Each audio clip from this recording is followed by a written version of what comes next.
था।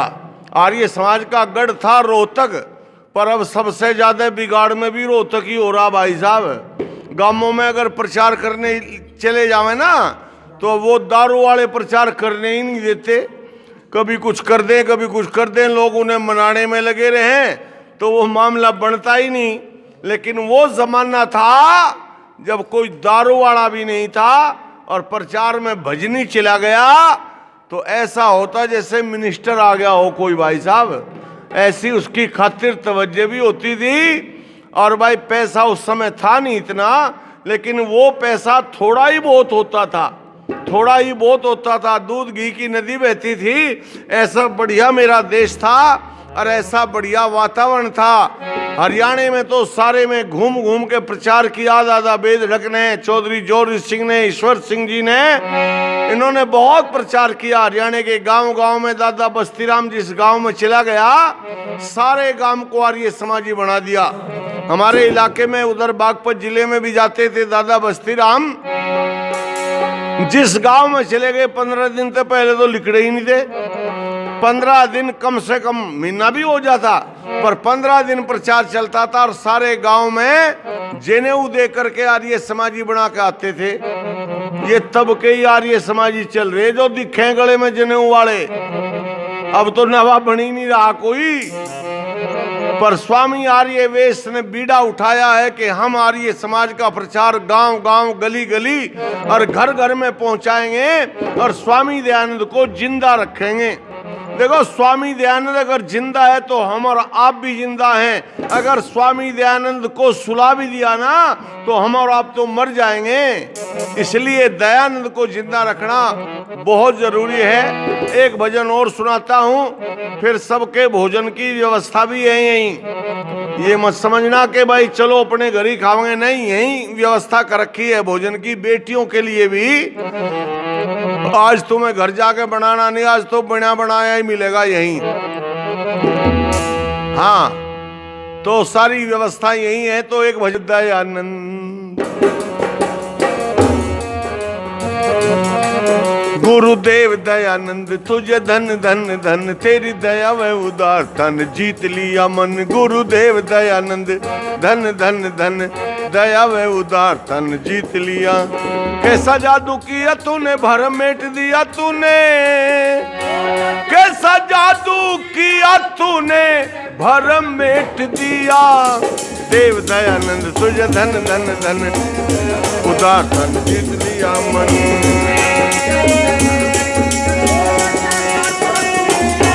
ओहो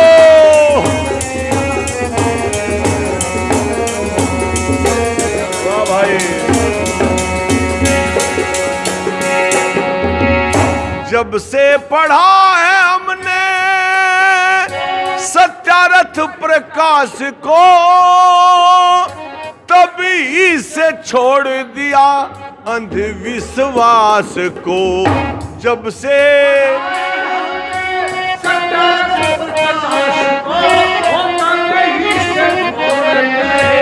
अंधविश्वास को हुए दूर सब विघन, हो हुए दूर सब विघन। तुझे धन धन धन, दया व उदारता ने।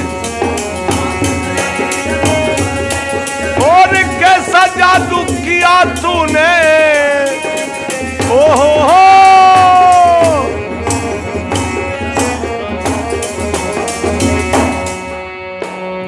ये हमारे जो चिमटा वादक है ना, चिमटा बजाते हैं, सोमपाल इनका नाम है। ये चिमटा वादक हमारे मशहूर हैं भाई साहब। इन्हें 50 साल हो गए, यू काम 52 साल बोल के करते करते चौधरी खेमचंद जी के साथ ये रहते थे और हरियाणा में ही ज्यादा रहते थे। तो ये जब चिमटा बजाते हैं ना, कलाकार हैं चिमटे के। कभी उल्टा मारे, कभी सुल्टा मारे, कभी सीधा मारे भाई साहब।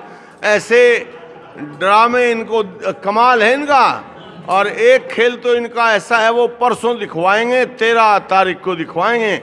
ये चिमटा बजाते बजाते चिमटे के ऊपर को आगे कूद जा, मतलब यहाँ से चिमटा बजाते बजाते वहाँ कूदेंगे और वहाँ से चिमटा बजाते बजाते फिर वापस ही आवेंगे, कूद के ही आवेंगे, वैसे नहीं आवे।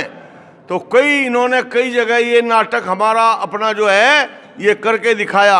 एक जगह दिखा रहे थे, आगे मुंह लग गया, दांत टूट गए सारे, दांत टूट गए, फिर ये चढ़वाने पड़े भाई साहब। मैं कहा भाई जब दांत टूट गए तो चढ़वाओगे भी तो, लेकिन अब बुढ़ापा आ गया इन्हें। लेकिन बुढ़ापे में भी देखो कैसे हैं स्वामी जी, सोमपाल जी, आज भी वही फितरत है इनकी, आज भी वही जवानी वाली बात है इनकी। तो स्वामी ध्यान जी महाराज के बारे में बता रहा था, सत्यार्थ प्रकाश की रचना करके ऐसा ग्रंथ रच दिया कि इसके मुकाबले संसार में कोई ग्रंथ नहीं है। स्वामी ध्यान ने सत्यार्थ प्रकाश में क्या दिया भाई? स्वामी ध्यान ने तर्क दिया सत्यार्थ प्रकाश में, तर्क। और जो बात तर्क की कसौटी पर फिट बैठती है उसको मान लेना चाहिए। इसलिए कहा तर्क की कसौटियों पे फर्क नहीं आया है, हजारों विरोधियों ने तुझे आजमाया है। तरक्की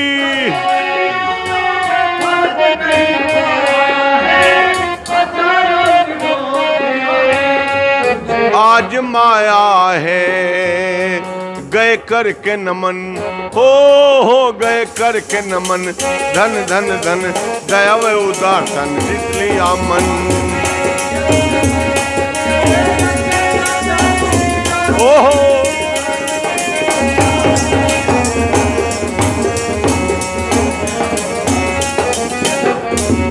बहनों भाइयों बेटियों, स्वामी ध्यान ने तर्क दिया। कई लोग हमसे गांव में कई बार पूछ रहे थे, भाई साहब आप तर्क तर्क चिल्लाते हो, हमारी तो समझ में आता नहीं, तर्क क्या मामला है, क्या है ये तर्क, इसके बारे में कुछ बताओ। तो बेटियों बहनों, तर्क क्या होता है? दो बालक बाग में आम खाने के लिए गए, छोटे छोटे आम आए हुए थे, कच्चे आम खाने का बच्चों को बड़ा शौक होता है। जिस बाग में आम खाने के लिए गए वो बाग ले रखा था एक मुसलमान भाई ने। दोनों बच्चों ने आम तोड़े, चाट बनाई, नमक मिर्च मसाला साथ ले गए थे और चाट बना के खाई। उसके बाद लगी प्यास, जब प्यास लगी तो मुसलमान का घड़ा रखा था पानी पीने के लिए, उस घड़े में से पानी पी लिया। पानी पीते ही मुसलमान ने शोर मचाया, भाई तुम तो मुसलमान हो गए, कैसे हो गए, मेरे घड़े का पानी पी लिया। बच्चे थे बेचारे, रोने लगे, हम तो मुसलमान हो गए भाई। रोते हुए घर आए, घर वालों ने पूछा क्या बात, क्यों रो रहे? एक पंडित जी का लड़का था, एक चौधरी का लड़का था। पंडित जी ने पूछा रे क्या बात है, क्यों रोवे? बोला मुसलमान हो गया मैं। कैसे हो गया? रहमतुल्लाह के घड़े का पानी पिया था इसलिए मुसलमान हो गया। पंडित जी कहने लगा फिर रोवे क्यों है? चल हरिद्वार, हरिद्वार ले गया, गंगा में नहाया, पानी पिलाया और दान दक्षिणा दी। 10,000 का खर्चा आया, शुद्ध कर लाया। शुद्ध तो होगा पर 10,000 का खर्चा हुआ। चौधरी आर्य समाजी था, उसने आर्य समाज के प्रचार सुन रखे थे। तो चौधरी ने भी अपने लड़के से पूछा रे क्या बात है, क्यों रो रहा? बोला पिताजी मैं मुसलमान हो गया और तू दूर रहिए ना, तू भी हो जाएगा, हाथ लग तू ही हो जाएगा था पहले। तो इसने कहा कैसे हो गया मुसलमान? बोला रहमतुल्लाह के घड़े का पानी पी लिया था। बोला पानी से मुसलमान हो गया? हाँ। कितना पानी पिया था? न बोला 1 गिलास पानी पिया था। चौधरी बोला लोटा ला ठा गए, नड़ पैसे भर के लाए से और सारा लोटा पी, जबरदस्ती पिलाया और सारा लोटा पिला के कहने लगा इधर को मुंह करके पेशाब कर दे, मुसलमान वाला पानी निकल जाएगा, हमारे वाला रह जाएगा। फिर हिंदू का हिंदू, फिर आर्य का आर्य। इसे क्या कहें? इसे तर्क कहते हैं। ये तर्क दिया किसने दिया? स्वामी ध्यान ने दिया। एक चौधरी का रुपया गिर गया गंदी नाली में, रुपया हाथ से निकाल ले तो हाथ भी गंदा हो, लकड़ी मार मार रुपया ढूंढ रहा और क्या कह रहा? या खुदा मेरा रुपया मिल जा, अल्लाह ताला मेरा रुपया मिल जा। एक मुसलमान आगे कहने लगा चौधरी क्या कर रहा? बोले रे 1 रुपया गिर गया तो उसे ढूंढ रहा हूँ। इसने कहा फिर खुदा खुदा कह के क्यों ढूंढे भाई रुपया? तुम्हारे वाला तो राम है, हनुमान है, शिव जी है, तू राम राम कह के क्यों नहीं ढूंढ लेता? चौधरी कहने लगे 1 रुपये के ऊपर राम को घुसेड़ दू गंदी नाली में जा गया। अरे थारे वाला ही घुसड़ेगा यहाँ तो हमारे वाला गंदी नाली में। तो ये क्या है? ये तर्क है। और ये तर्क जो है ना, पुराने जमाने में कहा करते थे अगम बुद्धि बाणिया और तुरत बुद्धि जाट। तुरत बुद्धि होता था, ये भकावे में नहीं आवे था। पर अब पाखंड बन गया तो सारा भकावे में भी आने लगा। और पढ़ा लिखा तबका जो है ना वो ज्यादा भकावे में आवे। पहले अनपढ़ लोग होते थे हमारे पूरे इलाके में ज्यादातर, लेकिन वो भकावे में ना आवे थे, तर्क दिया करते थे। तो स्वामी दयानंद को जिसने पढ़ लिया वो तर्कशील हो गया। क्या कहा अगली लाइन में, सुनो जरा। हृदय विशाल देखो कैसा योगी राज का, लेस मात्र लोभ ना था तख्त का और ताज का। हृदय ओहो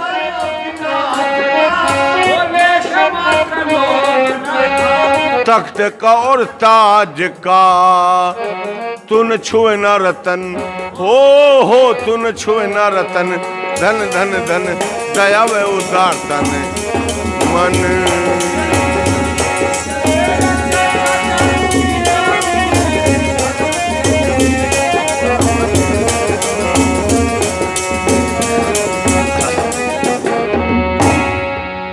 स्वामी आर्यवेश जी ने कल दिन में आपके सामने अपनी बात रखी थी। उन्होंने बताया था कि स्वामी दयानंद के सामने कितने लालच प्रलोभन रखे गए। काशी में गए तो कहने लगे तुम्हें जो है महादेव की गद्दी का जो है यहाँ महंत बढ़ा देंगे, राम और कृष्ण की जगह तुम्हारी पूजा होगी। पर सब कुछ ठुकरा दिया। उदयपुर के राणा सज्जन सिंह कहते हैं मंदिर का मालिक आप ही रहेंगे, महंत बनिए, यहाँ बैठिए, लाखों रुपए चढ़ावे के आते हैं महाराज, ये सारा धन ये सारी दौलत आपकी ही रहेगी। स्वामी दयानंद ने कहा राणा तू मुझे दौलत के चक्कर में फंसा करके उलझाना चाहता है, जिस बात का मैं विरोध करने के लिए आया हूं उसी पर मुझे चलाने की कोशिश करता है। मैं इस चक्कर में फंसने वाला नहीं हूं। चटाई उठाई बगल में दबाई और चल दिए।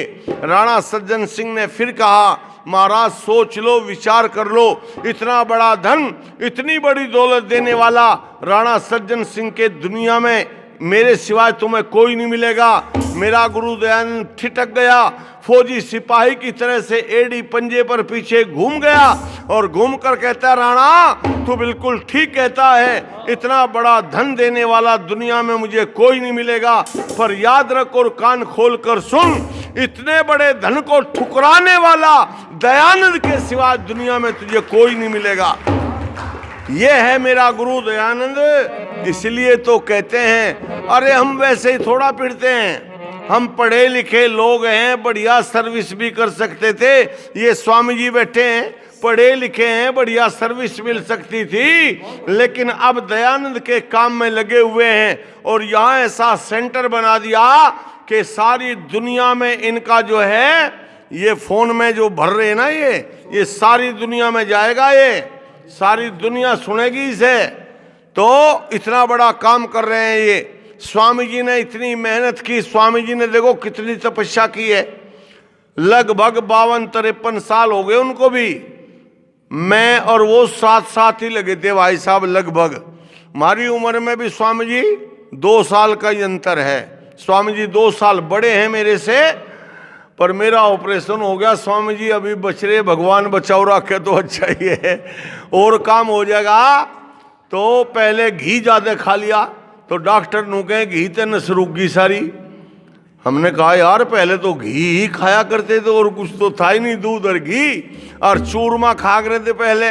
अब बच्चों को नहीं ना पता चूरमा हो के भाई साहब। बालकू तो पूछ लो चूरमा क्या हो, बोले जी पता ही ना। कई बालकू तो मैं पूछ लूँ चूरमा देखा, बोले जी देखा। मैंने कहा कैसा हो, बोले इतना लंबा हो चूरमा, इतना मोटा हो चूरमा।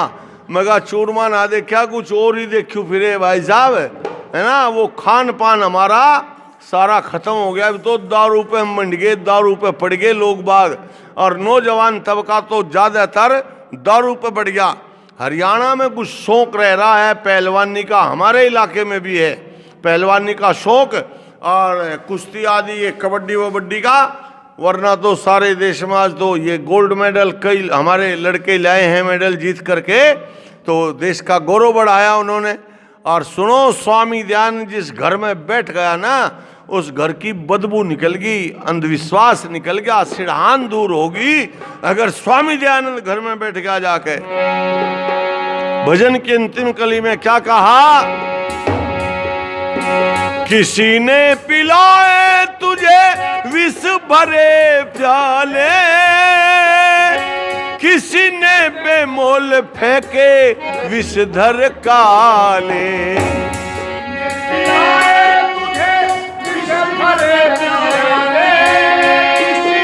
बेमोल फेंके विषधर काले, किए लाखों यतन हो किए लाखों यतन, धन धन धन दया व उदारतन लिया मन। और कैसा जादू किया तूने,